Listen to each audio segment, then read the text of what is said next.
Donc, bonjour à toutes et à tous. Donc, moi je suis Jessica Galicière, je suis la responsable des études du think tank Renaissance numérique. Je vais peut-être commencer par nous présenter parce que je suis quasiment sûre que la majorité d'entre vous ne nous connaissent pas. Donc Renaissance numérique, on est un think tank indépendant qui a été créé en 2007. On est aussi apartisan, donc on ne dépend d'aucun parti ou d'aucun penchant politique en particulier. On est une association de loi 1901 qui rassemble à peu près une quarantaine de membres qui sont d'horizons divers et variés. On a une petite plaquette qui résume un petit peu tout ça. N'hésitez pas à venir nous voir sur notre stand. Parmi nos membres des experts indépendants, donc des avocats, des économistes, des chercheurs. On a aussi des entreprises, à la fois des grandes entreprises du numérique, mais aussi des plus petits groupes, des groupes français comme Orange, Docapost, la Caisse des dépôts, des plus grands groupes comme Google, Microsoft, etc. On a aussi certaines associations comme Numéum qui rassemblent des entreprises du numérique, mais aussi e-enfance qui est chargé de la protection de l'enfance sur Internet, donc qui a copiloté le groupe de travail qui a mené à la publication que je vais vous présenter aujourd'hui. Et donc, ça c'est un petit peu qui on est. Maintenant, sur notre méthode de travail, nous ce qu'on fait, c'est qu'on essaie de nourrir le débat public sur la transformation du numérique. Donc sur tout un tas de sujets. On a beaucoup travaillé récemment, ces dernières années, sur la régulation des plateformes en ligne, par exemple, sur la question de la lutte contre la haine en ligne, tout ce genre de sujets, et donc plus récemment sur la protection des mineurs en ligne. Juste une petite aparté sur ce sujet. Nous, on estime qu'il y a aussi des opportunités à saisir dans les usages numériques des mineurs.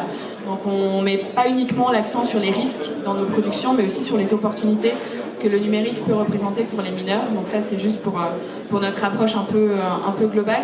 Et donc ce rapport, il est issu d'un groupe de travail qui est une de nos modalités de travail. Donc on met nos membres autour de la table avec des expertises différentes. On organise des auditions avec des parties prenantes et au final, on rédige des notes, des rapports qui mettent en avant des recommandations en termes de politique publique qui puissent ensuite être actionnées par les responsables politiques qui sont chargés de ces sujets.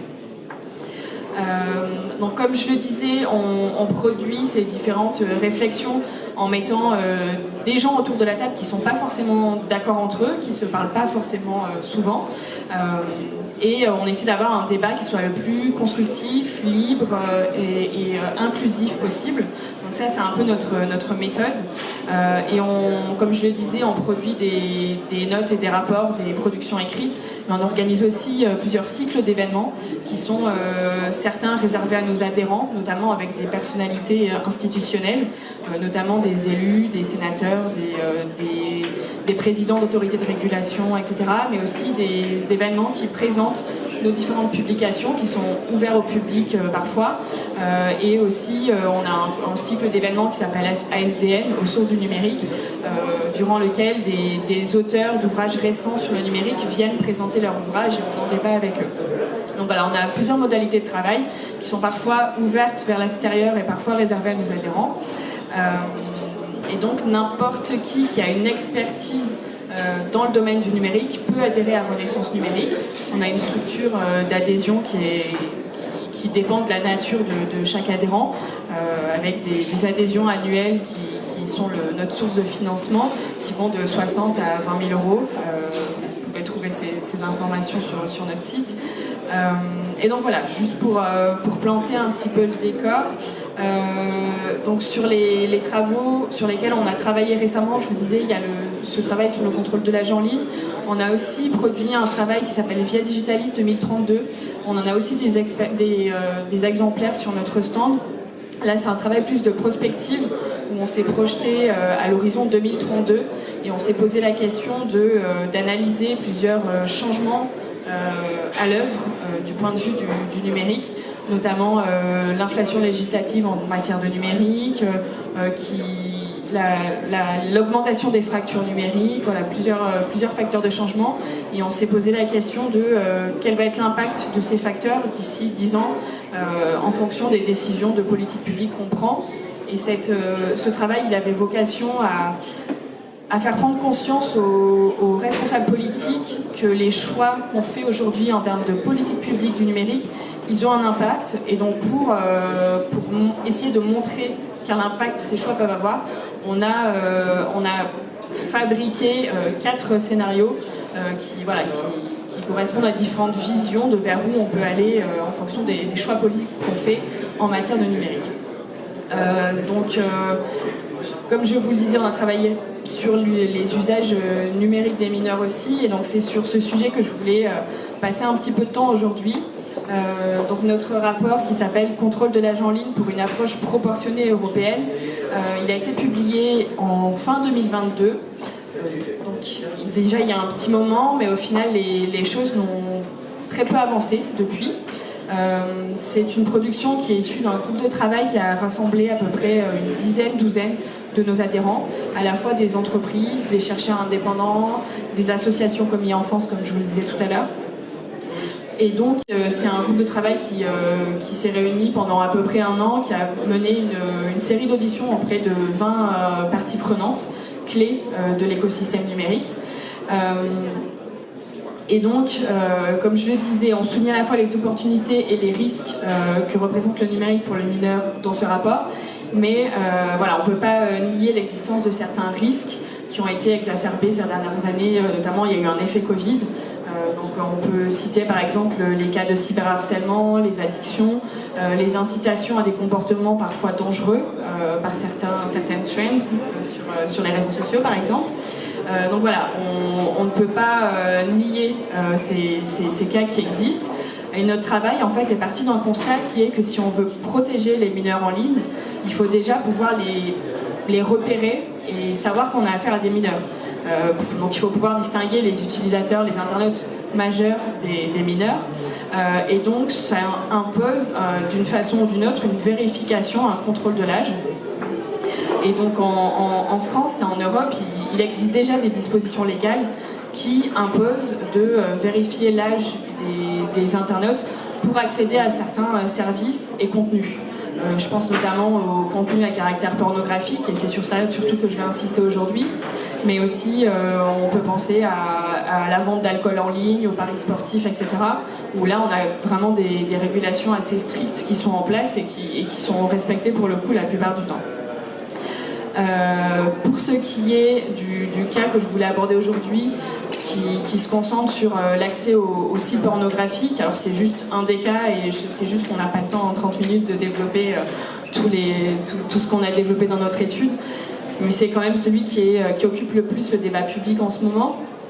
Là aussi on a des dispositions légales qui existent à la fois au niveau européen et au niveau français, mais qui ne sont globalement pas appliquées ou très peu. Et donc dans cette publication, on explore les raisons pour lesquelles le contrôle de l'âge n'est pas appliqué de façon plus stricte en France et en Europe, et on essaie de trouver des voies d'amélioration pour rendre ce contrôle de l'âge plus effectif. Alors, comme je vous le disais, on a des dispositions légales qui existent. Je ne vais pas vous faire un cours sur tous les articles qui couvrent ce sujet, mais pour faire bref, on a l'article 227-24 du Code pénal, par exemple, qui punit de 3 ans d'emprisonnement et de 75 000 € d'amende le fait de mettre à disposition des mineurs des contenus à caractère pornographique. Et depuis 2020, on a une loi qui est passée en plus, qui est la loi visant à lutter contre les violences conjugales, qui a rajouté dans cet article que le simple fait de demander aux internautes de cliquer sur « j'ai plus de 18 ans », donc quelque chose qui est autodéclaratif, ça ne suffit pas. Donc ces sites sont dans l'obligation normalement de mettre en place des systèmes de vérification de l'âge. Pour autant, je pense que c'est pas un secret, l'immense majorité de ces sites continuent d'appliquer cette approche qui est autodéclarative et qui n'a aucune valeur. Et donc au final, on a une loi qui existe, on a un code pénal qui ne sont pas appliqués. Et donc dans notre rapport, on s'est attaché à savoir pourquoi et comment remédier à cette situation. Et on a identifié essentiellement 3 raisons pour lesquelles cette loi et ces dispositions, elles ne sont pas appliquées. Je vais essayer de ne pas trop m'éterniser dessus, mais déjà on a des raisons économiques. L'industrie du porno, c'est une industrie qui brasse des milliards, et pour certains sites, il faut savoir que les utilisateurs mineurs représentent jusqu'à 17% des visiteurs, Ça a été prouvé par une étude de l'ARCOM qui a été publiée l'année dernière. Donc il y a un aspect des choses qui est que ces acteurs économiques ne veulent pas se couper de 17% de leurs utilisateurs parce que ça représente un manque à gagner. La deuxième raison qu'on a identifiée, c'est que mettre en place des systèmes de vérification de l'âge, au final, c'est très complexe et ça soulève aussi des enjeux relatifs à la protection de la vie privée parce que vérifier l'âge des utilisateurs, ça veut dire aussi demander aux adultes de prouver qu'ils sont adultes. Donc il y a différentes façons de le faire et les technologies qui existent pour le faire, elles peuvent être plus ou moins intrusives. On peut procéder par une estimation de l'âge algorithmique en fonction de, par exemple sur les réseaux sociaux, ce que les personnes vont liker comme contenu, ce qu'elles vont suivre comme chaîne, etc. Il y a de l'estimation algorithmique qui est faite aussi sur base de photos de la personne. Donc c'est un algorithme qui va scanner la photo et estimer l'âge de la personne. Donc là, c'est de plus en plus précis ce genre de technologie, mais il y a quand même des marges d'erreur, donc c'est pas parfait, surtout quand il s'agit de dire si la personne a plus ou moins de 18 ans. Est-ce que 17 ans et quelques jours, ça fait une différence? C'est aussi tout le débat.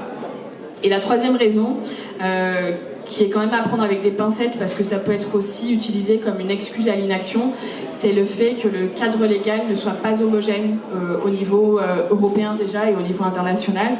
Par exemple, si je reprends l'exemple de la France, où on a dans le code pénal une description très précise qui rappelle que l'autodéclaration ça ne suffit pas, ce n'est peut-être pas le cas dans d'autres pays européens. Donc les acteurs peuvent être tentés aussi de nous dire oui mais s'il faut que je me conforme au cadre français et alors qu'en Espagne, aux Pays-Bas c'est un cadre différent, c'est compliqué. Donc nous on estime que peut-être c'est compliqué mais il n'y a pas d'incertitude juridique, en tout cas que c'est souvent le terme qui est employé par ces acteurs-là pour dire la loi n'est pas très claire, si elle est claire, elle est juste différente dans différents pays et oui la mise en conformité elle a un coût et elle est compliquée mais elle n'est pas impossible. Donc c'est un petit peu les trois constats qu'on a fait dans ce rapport. Et donc on a émis plusieurs préconisations pour dépasser cet état de fait. On a élaboré 3 préconisations, mais je vais surtout revenir sur 2 parce que la troisième, elle concerne surtout les acteurs privés et un aspect un petit peu technique, donc je ne vais pas revenir dessus. La première préconisation que nous on a fait justement pour contourner cette excuse de oui mais la loi elle n'est pas homogène au niveau européen, c'est d'instaurer un code de conduite qui soit contraignant au niveau européen et qui précise les modalités selon lesquelles un contrôle de l'âge doit être effectué et comment faire en sorte qu'il soit compatible avec le respect des droits et libertés fondamentaux. Donc on s'est inspiré pour ça d'un code qui existe au Royaume-Uni qui s'appelle le Children's Code, qui est adossé à leur version du RGPD et donc qui est contraignant pour tous les services qui sont susceptibles d'être accédés par des mineurs. Et donc nous on a imaginé un petit peu la même chose au niveau européen, donc qui serait contraignant et qui serait adossé au RGPD mais aussi à d'autres législations comme la Charte des libertés et droits fondamentaux de l'UE, etc.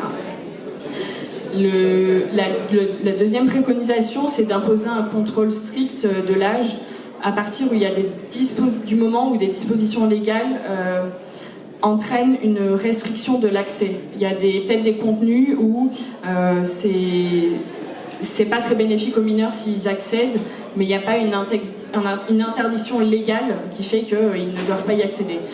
À l'inverse, l'accès aux sites pornographiques, aux paris sportifs, à la vente d'alcool, là il y a vraiment une interdiction légale et donc le fait de vérifier leur âge fait que soit ils y ont accès, soit ils n'y ont pas accès. Pour d'autres contenus, on peut penser à imposer un contrôle un peu moins strict. Donc voilà, un petit peu sur nos préconisations. Après, vu les développements qu'il y a eu ces derniers temps, notre point de vue, c'est aussi qu'il faudrait commencer par faire appliquer la loi qui existe. Mais donc là, on se heurte à plusieurs obstacles. Le premier, c'est que ça prend du temps. La loi dont je vous parlais tout à l'heure, qui précise que l'autodéclaration « j'ai plus de 18 ans, c'est pas suffisant », elle est passée en 2020. Il a fallu attendre après un peu plus d'1 an qu'il y ait un décret d'application pour que cette loi puisse être appliquée. Depuis, il y a plusieurs procédures judiciaires qui ont été lancées auprès du tribunal de justice de Paris notamment par l'ARCOM et aussi par 2 associations, e-Enfance et La Voix de l'Enfant. e-Enfance qui est membre d'ailleurs de Renaissance Numérique, comme je le disais. Ces initiatives prennent du temps aussi. Par exemple, celle qui est portée par La Voix de l'Enfance et Paris Enfant a été d'abord rejetée par le tribunal judiciaire de Paris je ne veux pas rentrer dans le détail, mais pour des raisons de vice de forme. Le tribunal a estimé que la demande n'était pas recevable parce que les associations avaient attaqué les fournisseurs d'accès à Internet pour qu'ils bloquent les sites qui ne respectent pas la loi. Le tribunal judiciaire de Paris a estimé qu'au lieu d'attaquer directement les FAI, les associations auraient dû attaquer les hébergeurs des sites.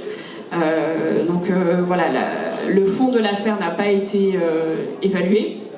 Les associations ont fait appel de cette décision. La Cour d'appel a suivi la décision du tribunal de justice de Paris. Donc ça a encore retardé la décision. Et là, le 18 octobre 2023, donc on est presque 2 ans et demi après le lancement de l'affaire, la Cour de cassation a annulé l'arrêt de la Cour d'appel. Et donc l'affaire va maintenant être jugée sur le fond parce que la Cour de cassation a reconnu que les associations à l'origine de la demande étaient dans leur droit d'attaquer directement les fournisseurs d'accès à Internet et n'étaient pas tenus de passer par les hébergeurs. Donc voilà, on est 2 ans et demi plus tard, le fond va être enfin étudié, on attend nous de notre côté avec impatience les résultats de cette affaire, parce que en gros notre positionnement c'est de dire que le cadre légal, il existe, donc on peut contrôler l'âge des internautes. Les technologies, elles existent. Il y en a plusieurs, il n'y en a aucune qui est parfaite. Nous, on a quand même... il y a le PEREN, le pôle d'expertise de la régulation du numérique du gouvernement, qui a produit une étude sur justement une sorte de benchmark sur les différentes technologies qui existent, qui permettent de vérifier l'âge des internautes, en faisant une classification sur laquelle on s'est beaucoup reposé, nous, dans notre étude, et qui montre que certaines solutions sont plus intrusives que d'autres, certaines sont plus efficaces. Il n'y en a aucune qui est parfaite globalement, mais il y a quand même certaines solutions qu'on appelle à double anonymat, qui commencent à émerger, à se développer, et qui mériteraient, nous, de notre point de vue, à être au moins expérimentées pour voir si elles peuvent être efficaces. Donc pour ce qui est des prochaines étapes, nous on attend les décisions de justice qui doivent aboutir pour voir si enfin la justice va assumer d'appliquer la loi et d'imposer aux sites qui ne respectent pas leurs obligations soit de se mettre en conformité, soit d'être bloqués.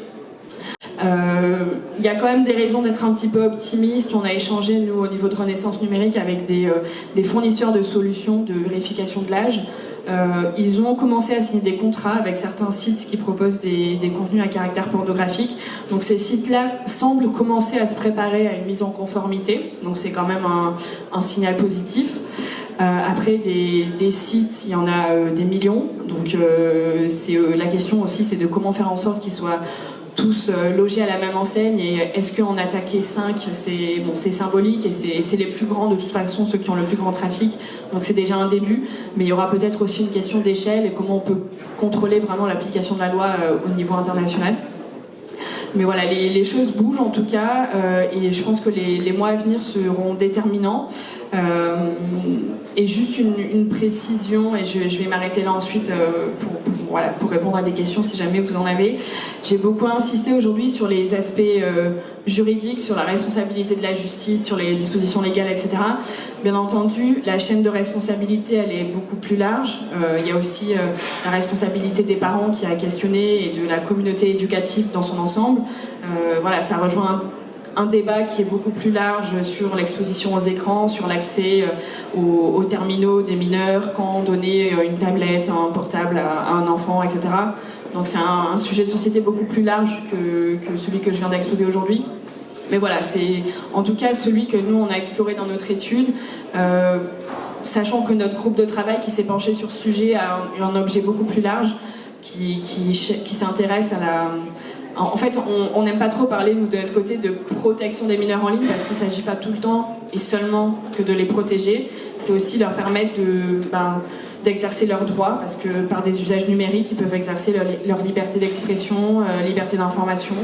Donc voilà, je vais juste m'arrêter là, et c'était juste pour préciser que c'est un des sujets sur lesquels on a travaillé, mais il y en a beaucoup plus derrière. Merci.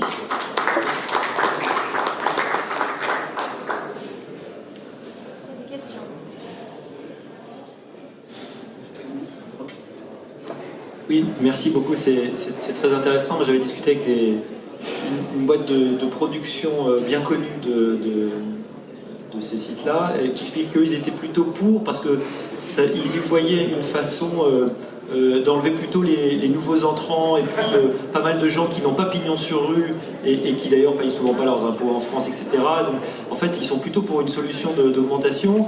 Il n'y a pas vraiment de volonté politique, on n'a pas l'impression aujourd'hui.